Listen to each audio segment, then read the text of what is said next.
Hi, Kathy here from Kathy's Cute Creations. Today we're going to be doing the Fort Worth fabric, the Lucky One. This is the month of March, and it just so happens my mother's birthday is on March 6th. Now today is Sunday, and this is when I'm making this, but it's for tomorrow, which is Monday. And this is the one, the paper I showed you is the one you're going to print out. Also have this one if you don't have your colors marked in any way, so that you can tell what your colors are when you go to put it together. Alrighty, and then I'm going to show you my layout. And yes, like I said, I did cut those whites down to 6. Somehow I had 6.5 in my head, probably because of all the 5.5 inch squares that we had to do. So the number 6.5 must have been in my head. So I laid out all my squares. Now all of these squares are 5.5 inches. And then the little white ones, there's 27 of these, and these are 1 3/4, which is the 1.75 if you're going by the directions. And the first thing we're going to do is we're going to take on each one of these squares, and you're going to put one on the corner. Now only 3 corners, not 4. 4 would make a snowball quilt, and we're doing 3. Just like this. Alrighty.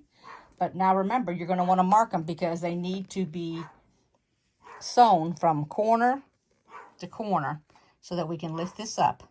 And we'll have 3 sides like that on all of these squares. So let's go ahead and do that first, and I'm going to go ahead and chain stitch all of that. Mark, I want to come back real quick. Make sure you mark all of these diagonal, unless you've got a mark on your sewing machine, or you have a the beam on your sewing machine. I don't have it on this one, and I'm not going in the other room. Sherry's sewing machine actually has it, but I'm not going to go in the other room. I'm going to stay in here. I have the fan on in here because it's warm outside, so I don't want it to get too warm in the sewing room. I'm going to go ahead and I'm going to use green fabric. Green fabric. Oh my gosh. Green thread. Oh my goodness, I'm already making funnies. Okay. So we're going to do it on that corner. Then I'm going to do it on this corner here. And that one's a little bit folded, so I'm going over to the other side. Now keep in mind, it's not at the corner at the top. They're on the sides where you're going to be sewing. And just get it the best that you can. It doesn't have to be perfect. I don't think anybody's perfect. If you're perfect, you're not on the planet. The good Lord wants to take you home when you get perfect. So I don't ever want to be perfect. There we go. I think I've had my eyes in front of the screen too long. We're just going to take our time.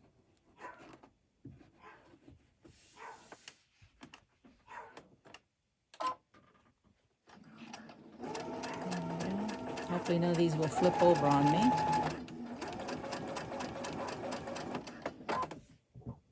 End up with 9 of these squares. And we'll put 3 together, and then our plain white fabric. Whoops. Which will make our squares.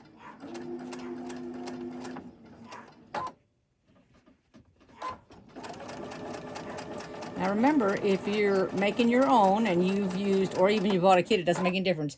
If your white fabric that you have and you're using is a tone-on-tone, or it is white with some kind of design, even a lighter color like a beige or whatever, make sure that your fabrics are right sides together. Because if you don't, then when you flip it, it's going to be a plain on the other side. I've done that before.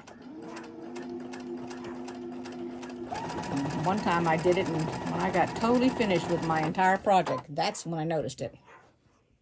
And guess what? I did not take it all apart. I thought, you know what? Since I didn't even notice it while I was doing it and putting it together, I'm going to leave it. And you can't even notice it unless you're really looking for it. And most of the people in my life, they are not quilters. They are not examining it. They're looking at it and just oohing and ahhing it.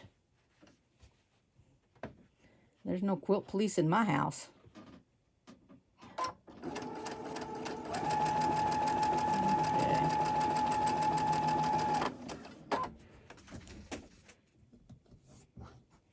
Now I'm down to my last 3, just for the one corner now. We'll have to do this 3 times.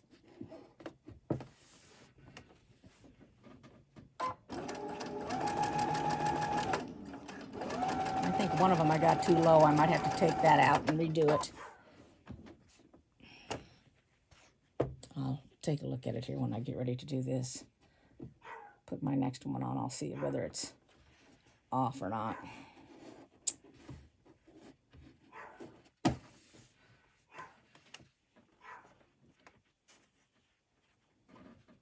Okay.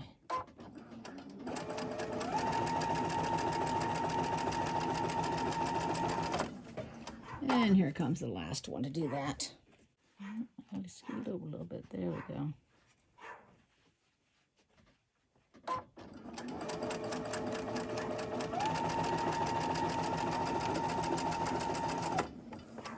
There we go. Okay, so I went ahead and I started another side. And I didn't have to take one out. I guess it was the way that I was looking at it on the sewing machine here. It wasn't too far over anything. This is when you're going to know whether you miscounted your 27 or not. When you go to put all these on, if you're missing one or two, you'll have to stop and cut out a couple more. That's happened to me before too. The more you end up getting and having to cut out, the more likely you are to have missed one or two. Heck, one time I cut them out too big and I had to downsize them. Then a couple times, I had a couple of them that, you know, what I was trying to do was use up the white from, you know, when I had already cut strips. And the strip was too small. So I just had to leave that, set that aside. That'd be good for a rope bow to make it. Because, you know, those aren't certain sizes. Oops, let me get that up underneath there. Here we go.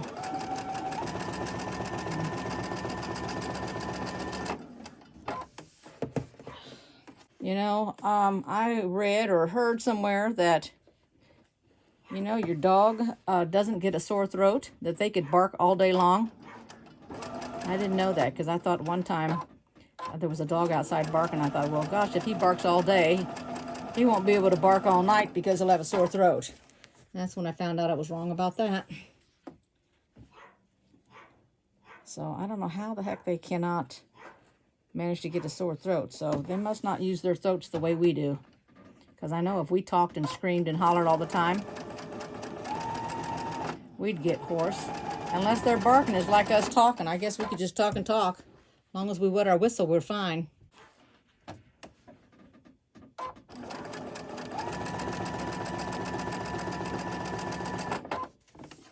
All right, I'm going to let you guys do the rest of yours until we're all finished. I don't really want to make this video too long. I'd like to keep it at 15 to 20 minutes. And there's more sewing to do, so I'll be back here shortly when I'm all done. Cut around and take off before we iron each one of these, and then I'm going to show you how I iron them to get them to be flat. Because if you take this to your ironing board and all you do is this and iron it like that, that won't be flat. I mean, it'll be flat enough, but it'll flip up like that. I've got two of them done over here. Let me show you here. So here they are. And this is what I use. So I take my material, lay it down like this, and then I iron right here, and that flattens that out. And I do all the sides. And that's what I'm going to do, and then I'm going to come back to do the next step. Now we're going to take the 3 white triangles, I mean 3 white squares, and we're going to make them 6 triangles.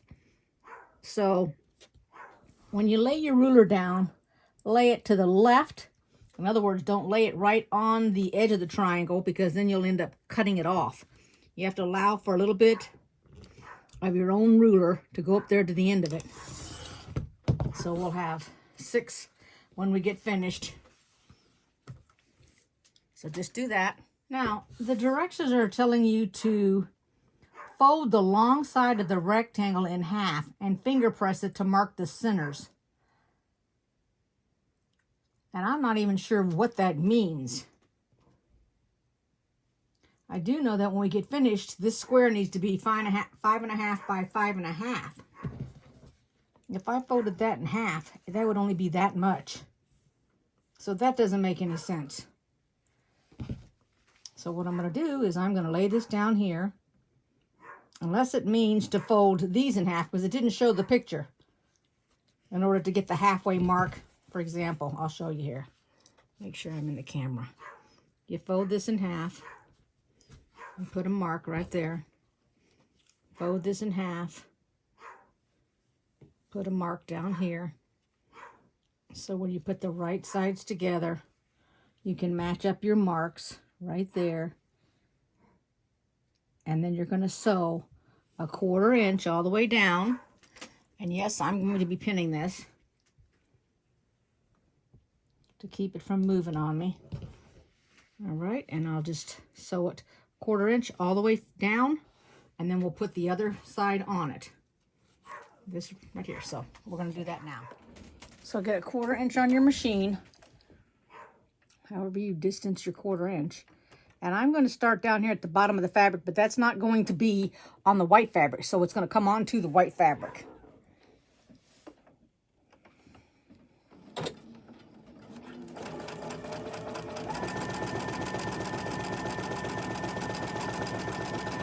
Don't go over your pins if you can avoid it.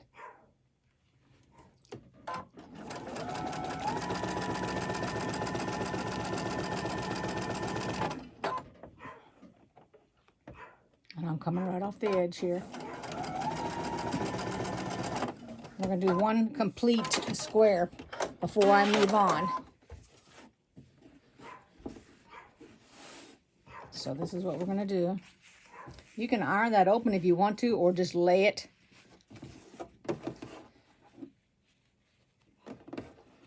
And let's see, let's fold it. I should have folded this one when I folded the other one. I didn't even think about it. And my fold is right there. So just put the two pieces together.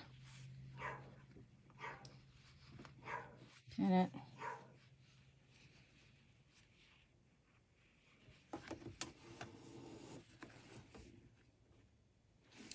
Did I get it right? Now that I'm trying to look at it and see it.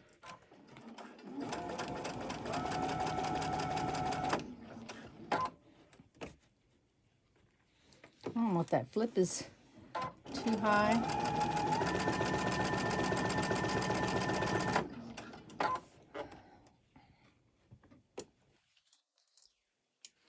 Now I will tell you how to do another way when I get done here. We're not going to do the other way, but I'm going to tell you how to do it. In case you don't want to do this, or you're just, you know, you're new and you haven't practiced this, you have never done it before, you're going to be scared that you mess it up. I'll show you another way to do it. This is for those newbies. You know, when you're new, you try to do things that are even easier than they show. Now let me go ahead and iron this open for you. Okay, so it looks like this before we trim it. Now, for the individuals who are too scared, if you haven't cut this and you leave it a square, okay, what you can do is you can take your little fabric here, and I've done this on other stuff. Now let's pretend this isn't cut now, okay? Lay it across the top. Go ahead and fold the fabric in half so you've got a crease. Fold this in half so you have a crease, and lay it right on there. And then go ahead and you can do a satin stitch. You can do a one of your little pretty designs if you've got any on your sewing machine, a zigzag, and go down both sides just like that. And that's going to be fine. It's just going to be the seam, or whatever you want to call this here, is just going to be wider. That's all. You could even cut this down smaller if you want it to be like that. All right, that's just a way to do it if you're new and you're scared to death to cut your fabric so it doesn't come out right. Alrighty, so now what they want us to do is they want us to trim this on the ends. And here's the picture of it. If I can pick up the paper. So we already did that. Now they want us to cut, just trim it right here at the edge. Okay. It's going to end up like this when you get done putting it together.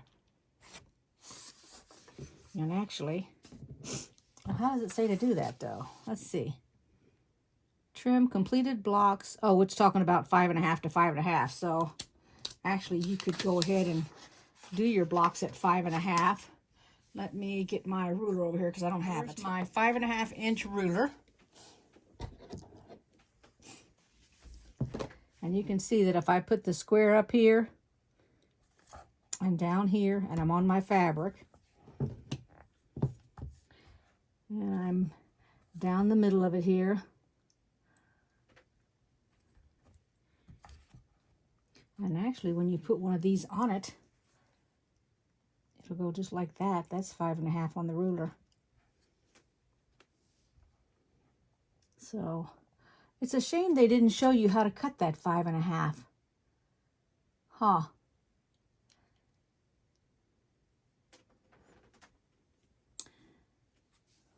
I'm gonna say, I bet you can trim that just like, oh, let me go with a bigger ruler. Let me see if we can square that up. Let's see here if I can do that or not.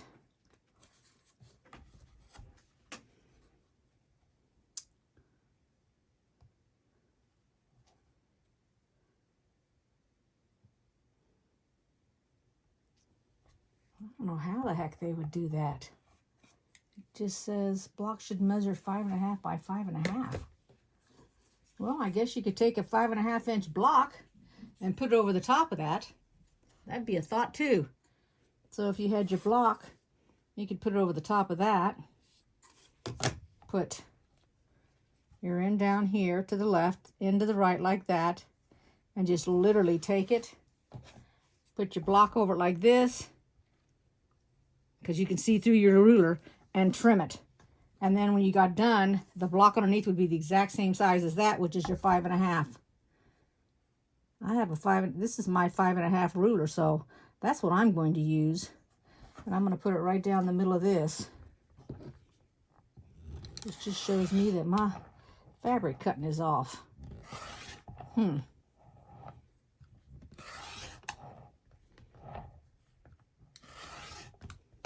Okay. Oops. And there's my block right there. Okie dokie. Now I'm going to go ahead and make the other two. You do that also. Okay, so we're going to make one like this because there's only one of these. And then we're going to make two with the other fabric because there's two each of those. All right, so we're going to make this one first, and we're going to make these two. And we're going to put these two squares together, then these two, and then we'll put these two rows together. Okay. I'm going to go ahead and we've nestled the top because these two are going to go opposite directions. This little white corner. Okay. Gosh. I need to look to see what time it is. I really wanted to get these done before I actually stopped. All right, there's those two, and then here's the next two.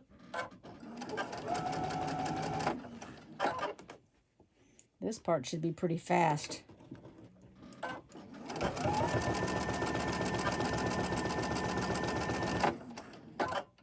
And there's not really any nestling going on.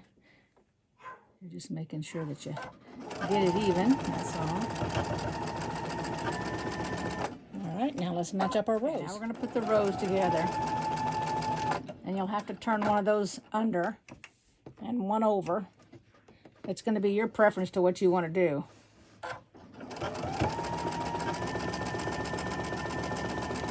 And you're going to nestle the middle one. So I made sure that the part that was up I could see, so it's not underneath the bottom, because it's easier that way. Did it same down here. When I went and nestled these, I made sure that the top one was going upward so I could see it. And then it wouldn't get jammed underneath my machine by me sewing across it blindly.